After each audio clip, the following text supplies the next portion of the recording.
నాయి బ్రాహ్మణ విభాగం క్షేత్రస్థాయి నాయకులకు, వైఎస్ఆర్ కుటుంబ సభ్యులకు మీ అందరికి కూడా స్వాగతం పలుకుతున్నాను. గతంలో మాదిరి ఇప్పుడు ఏదో ఉద్యమాలు అంటేనో ప్రతిదానికి రోడ్డు మీదకి రాకుండా అభిప్రాయాలను ప్రజల్లో ఆ చైతన్యం తీసుకురావడానికి ఆయా వర్గాల ప్రజల్లో మొత్తంగా ప్రజాబాహుళ్యంలో ఒక చైతన్యం తీసుకురావడానికి, అలాగే మన ఆలోచనలు ఏంటి, జగన్మోహన్ రెడ్డి గారి విధానాలు ఏమిటి, మన నిబద్ధతలు ఏమిటి, విలువలకు మనం ఇచ్చే ప్రాశస్త్యం ఏమిటి, అసలు ఎవరు ఏంటి తెలియడానికి ఏ ఇష్యూ మీదైనా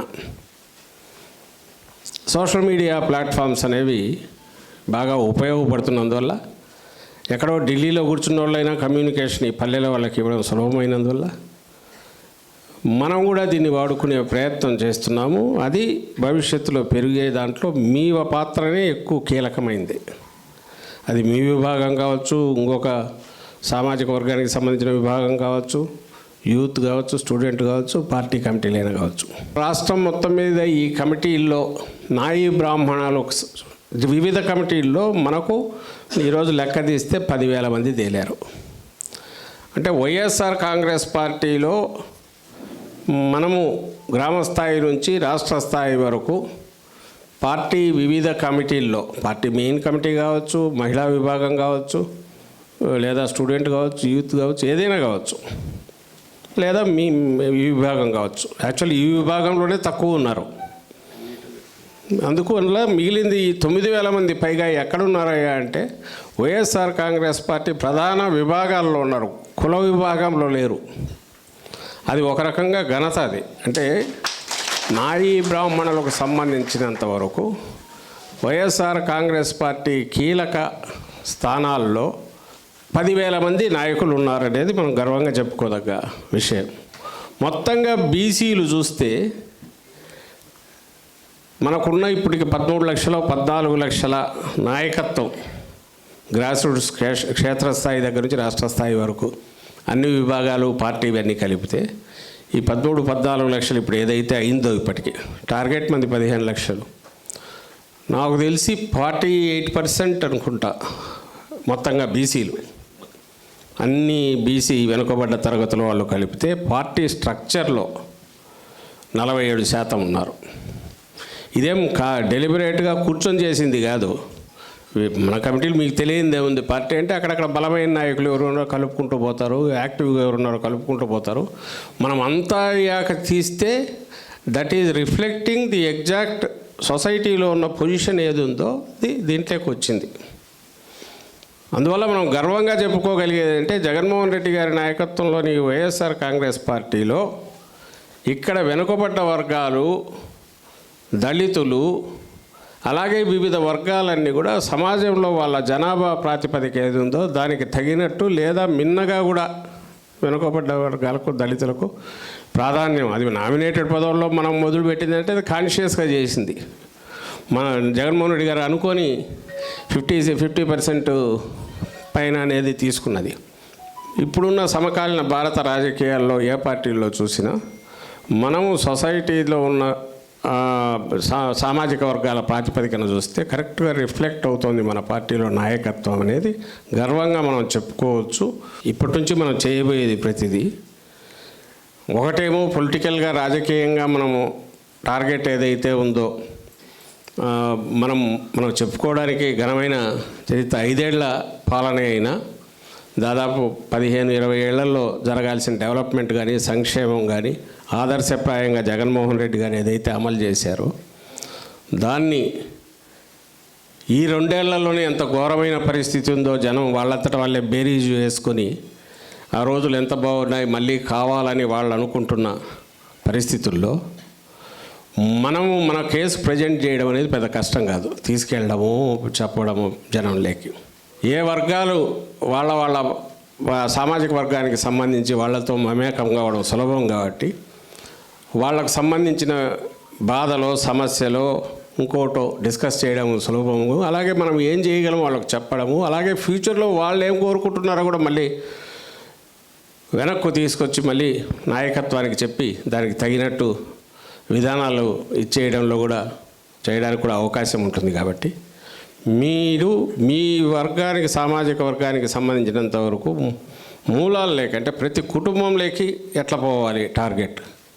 రాష్ట్రంలో ఉన్న నాయీ బ్రాహ్మణ కుటుంబాలు ఎన్ని ఉంటే అన్నిట్లోకి జగన్మోహన్ రెడ్డి గారి మెసేజ్, జగన్మోహన్ రెడ్డి గారు ఎట్లా నిలబడతారో మన కోసం, చంద్రబాబు నాయుడు గారు ఎట్లా ద్రోహం చేస్తున్నారో అనేది విత్ ఎగ్జాంపుల్స్ లోకల్ దీనిలో కూడా అవగాహన చేసుకొని తీసుకెళ్ళగలిగిన వాహకాలు కావాలి, వాహకులు మనకు మీడియం కావాలి, అలాంటి ప్రచారకులు కావాలి. అంటే ప్రతి ఒక్కరూ ఆ రకంగా తయారు కావాలి. ఆ ప్రాసెస్లోనే రాజకీయంగా ఎదగచ్చు. ఒక్క సామాజిక వర్గానికి కాకుండా మిగిలిన సామాజిక వర్గాలు కూడా మనం నాయకుడిగా మీరు ఎదగచ్చు, ఓపెన్ అవుతుంది. భవిష్యత్తులో డీలిమిటేషన్ అంటున్నారు, సీట్లు పెరుగుతాయి, గట్టి నాయకులు తయారయ్యి అందరికీ యాక్సెప్టబిలిటీ ఉంటే ఫీల్డ్ పాలిటిక్స్లో కూడా రావడానికి అవకాశం ఉంటుంది. ఇప్పుడున్న పరిమితులను దాటుకొని రావడానికి పూర్తి ప్రోత్సాహం మన పార్టీలో ఉంటుంది. మీకు తెలుసు, మా కులానికి సంబంధించినంత వరకు మన వైపు నుంచి మన వాయిస్ అనేది కింది వరకు తీసుకెళ్ళాలంటే ఫస్ట్ థింగ్ ఎన్ని కుటుంబాలు ఉన్నాయి మన ఏరియాలో, వాళ్ళల్లో కొంచెం మంచి స్థానాల్లో ఎవరెవరు ఉన్నారు, ఇన్ఫ్లుయెన్సర్స్ ఎవరెవరు ఉన్నారు, వాళ్ళనందరినీ కాంటాక్ట్ చేయడం ఎట్లా, ఆ కాంటాక్ట్ చేసినాక ఆ డేటా అంతా మనం తీసుకొచ్చేసి పెట్టుకోవడం ఎట్లా. పోతాంటాం, తగులుతుంటారు అందరూ, మళ్ళీ మర్చిపోతుంటాం. చాలామంది వీళ్ళు మనం పట్టించుకోవట్లేదు అనుకునే వాళ్ళు ఉంటారు. వాళ్ళను మనం మాట్లాడాలి. ఆ తర్వాత కొంచెం వాళ్ళు ఇంట్రెస్ట్ చూపుతుంటే స్థానిక నాయకత్వానికి కలపాలి, ఇన్ఛార్జికో ఇంకోరుకో ఏదో వరుసగా కలుపుతూ వస్తే ఎస్ ఈ పార్టీ మమ్మల్ని ఎంగేజ్ చేస్తుంది, పట్టించుకుంటుంది అనే ఇంప్రెషన్ ఇవ్వాలి. ఎవరు ఇస్తారు? అది మీ ద్వారానే జరగాలి. ప్రతిదానికి జగన్మోహన్ రెడ్డి గారు ఆయన అందరితో మాట్లాడలేరు. ఆయన ప్రతినిధులుగా మనమే చేయాలి. చేసి వాళ్ళని తీసుకొచ్చేసి ఎవరైతే ఇది ఉంటారో వాళ్ళతో కలపడం, లేదా మనమే ఎంగేజ్ చేయడం. రేపు సంవత్సరం తర్వాత వెనక్కు తిరిగి చూసుకుంటే వైఎస్ఆర్ కాంగ్రెస్ పార్టీ నుంచి ఎప్పుడు అందుబాటులో ఎవరో ఉంటారబ్బా మమ్మల్ని పట్టించుకుంటున్నారు అనేది ఉండాలి. అంతకంటే మనిషికి ఫస్ట్ స్టెప్ అది.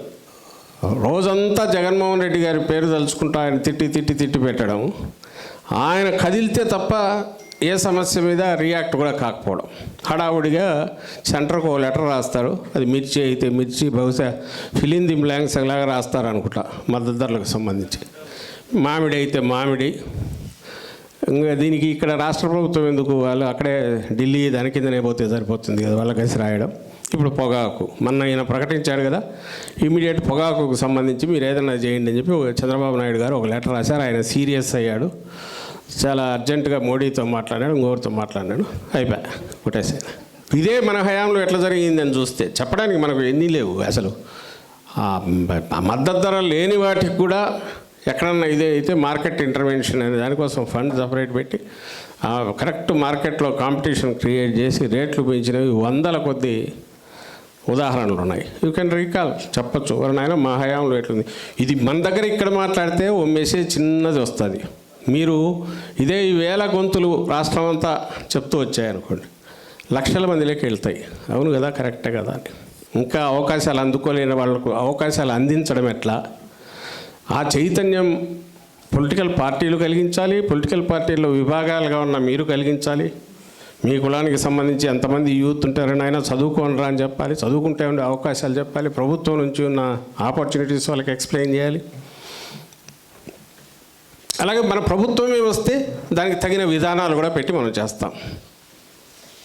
ఇది ఒక పక్క జరుగుతుండగా వీటన్నిటికీ అవసరమైన ఈ ఆలోచన ధోరణి, మంచి ఆలోచన ధోరణి ఉండే పార్టీ ఏది ఉండి ఆ పార్టీని మనం ఎట్లా ముందుకు తీసుకుపోవాలి, అది వచ్చిన వల్ల ఎంటైర్ సమాజం ఎంత బాగుంటుంది, డెవలప్మెంట్ ఎంత బాగుంటుంది, అలాగే సంక్షేమం ఎట్లుంటుంది, ఇది గీటురాయి అయినప్పుడు మనకు అవగాహన అన్నిటి మీద ఉండాలి.